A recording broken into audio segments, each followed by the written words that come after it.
Disability Advocacy Conference here in Melbourne, and I have two of the last session's panellists here who will very kindly introduce themselves. Go first, Meg. Hi there, I'm Meg ClementCouzner and I'm from People with Disability Australia. I'm the Senior Policy Officer working on violence prevention and access to justice. What that means in practice at the moment is that I do lots and lots of work on the Royal Commission into Violence, Abuse, Neglect and Exploitation of People with Disability. Thank you very much. And I'm Kristy McKellar, so I have multiple roles. So I'm a professional in the sector of domestic and family violence, and I'm also a survivor. And I am the chair for VSAC, which stands for Victim Survivor Advisory Council on the Royal Commission into Family Violence. Thanks, both of you. And the reason you're both here is we were talking very much about the Royal Commission into Disability, with its longer name than that, that's coming up, but also your experience, both of you, with the Family Violence Royal Commission here in Victoria, and also the Royal Commission into institutional child abuse, sex abuse nationally. So the big focus was on what are the lessons we can take from those into this upcoming Royal Commission, which is going to have a lot of raw pain again. Perhaps if I can start with you, Kristy. What did you learn from that experience, and what are the lessons you can draw? I think the lessons that we drew were in terms of my professional roles. So I've had nearly 2 decades in this sector. I really thought, we were doing well. So running organisations that were really meeting the need of the victim survivors.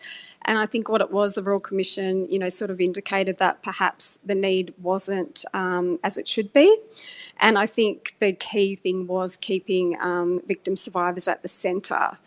So I sort of had 2 hats during that time. So professionally, I did learn that, there was a lot of change needed. And then also as a victim survivor, it was really around, being able to tell your story and have it as something where you did feel that you were heard and validated, and that it would obviously action and promote some change. And you said those 2 hats were sometimes difficult. They were difficult. It was a little bit tricky. I feel that at the beginning, I didn't really know how I might manage both hats, but I feel that it was pretty complementary. So when I stood back, I realised I actually carried a lot of power because I had the knowledge on both sides. So that's something, I guess, a quite unique quality I was able to bring to the Royal Commission into family violence, was being able to challenge the policymakers around why certain things wouldn't work. So able to talk about the lived experience and how, in fact, we thought the system, particularly the justice system, was working well, and to discuss the fact of having gone through it myself as a survivor, that it was inconsistent and unreliable and what changes needed to be made. Interestingly, too, you talked about that as well with the recommendations, that when it came out there was you had some disappointment, I think around prevention, but also around magistrates and judges training, things like that. But you said there is the opportunity post recommendations to pursue, yeah? How do you do that? Yeah, look, I think so something that I wanted to pass on as a learning was there were recommendations. We had 227, which was very overwhelming. One of them was prevention, which obviously I believe needed to be very heavily indicated and have a lot of structure under that. So it was quite limited and very vague. And also, secondly to that, I was wanting to promote, one of my recommendations was to have it mandated that magistrates and judges would be trained in domestic and family violence. So when it was revealed what the recommendations were, that was lacking. So I wasn't seeing that was a mandation. And I was told by the Premier at the time there would be room to move. So it was really good to see that as that we moved through those processes, there were different steps put in place where I felt that my voice could be heard on that matter. So what was created was a task force. So it was a magistrate task force with the Chief Magistrate and Deputy and others. So I was able to sit on that, and that's where I got my voice and was able to incorporate that into the task force meetings. So basically it's not all over at the tabling. It's not all over. There are pathways that you can move through. Yeah. Great, thank you. And if I could go to Meg now. Meg, you talked about the the Royal Commission into Institutional Child Sex Abuse, and how it was actually it set the standard in many ways, but not without a lot of work. Can you talk to that? Yeah, I think that's a really, really important point. And when I think about lessons from the Royal Commission into institutional responses to child sexual abuse, I think about the fact that it is a really respected Royal Commission. And in terms of disability accessibility, I think it really did set the standard. But something that I think is maybe not so well understood unless you're in the process is that along the way, disability advocates and people, disability representatives, had to fight tooth and nail every step of the way to get that really respected outcome. So people with disability at the very start of that Royal Commission said, hey, people with disability are more vulnerable to child sexual abuse than almost any other group. And then they said, well, actually, survivors of institutional child sexual abuse are very likely to have perhaps complex trauma or some other kind of disability as a result of their abuse. So it's really important that our needs are considered all the way through this Royal Commission. And then at various stages of both the policy process and the hearings and private sessions, people with disability were really putting up their hands to say, you need to consider disability and our needs every step of the way. The example that I like to give is in the draft consultation paper on the criminal justice system and survivors of child sexual abuse. Well, we looked at that and we said, hey, you've missed all of the needs of people with disability in the criminal justice system. Where's the stuff about our rights? Where's the stuff about pre-recording evidence, a lesson that we can take from the family violence space? And in kind of keeping on that, we were able to see some really good recommendations. The thing is, it doesn't happen by accident. Advocates have to be funded to do it. Representative organisations have to be funded to do it. You said equally having people tell their stories, which will be a crucial part of this Royal Commission, doesn't happen by accident and can't be assumed. Can you talk to that? Yeah, absolutely. I think it's a really important point.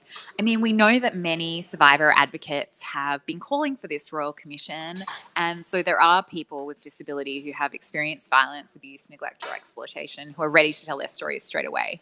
But equally, we know that there are people who just aren't going to be in that position to tell their stories straight away. And Kristy, I'm pretty sure you would have experienced this as well. So people with disability overrepresented in amongst people who are homeless, people with disability overrepresented in terms of people who don't necessarily or can't access technology. Those people are, and many others who are marginalised for whatever reason, perhaps experiencing multiple things going on in their lives, are going to need outreach from their peers, from disability support organisations, from their representative organisations. And a way that we did that in the Child Abuse Royal Commission was that we did training or kind of peer education, I think of it as, with people with disability, going out and doing training with other people with disability to kind of understand what a healthy relationship and consensual sex might look like. Now, through that process, we had disclosures at all of those sessions because people recognised, hey, actually what I experienced wasn't consensual. Actually what I experienced was child abuse. And, I get a little bit emotional talking about that because it's so important that it's not just the people who are ready and willing to tell their stories. Those stories are so important, don't get me wrong. Those people are leading the charge. But there are also people whose stories are really invisible at the moment, and we need to be resourced to reach out and make sure that those stories are heard as well. And that is the big thing. Is that the big ask out of this is resourcing? Absolutely.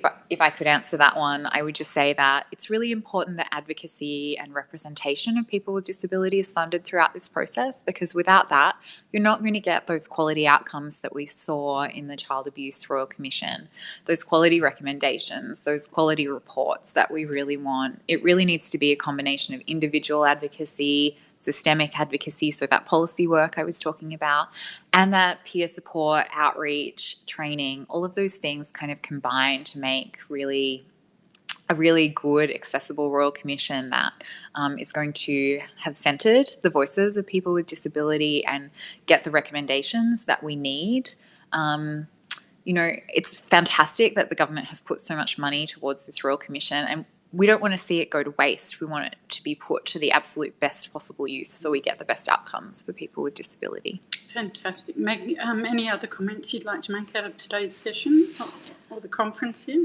Just that it was really fantastic, I think, to have the combination of experiences of different Royal Commissions. I think that there are lessons to be learned from all of the different ones. And I mean, an idea that Kristy was mentioning that I thought was really fantastic was the training work that you did with journalists. I don't know whether you wanted to speak to that at all. It was really quite interesting for me to take back to my organisation, I think.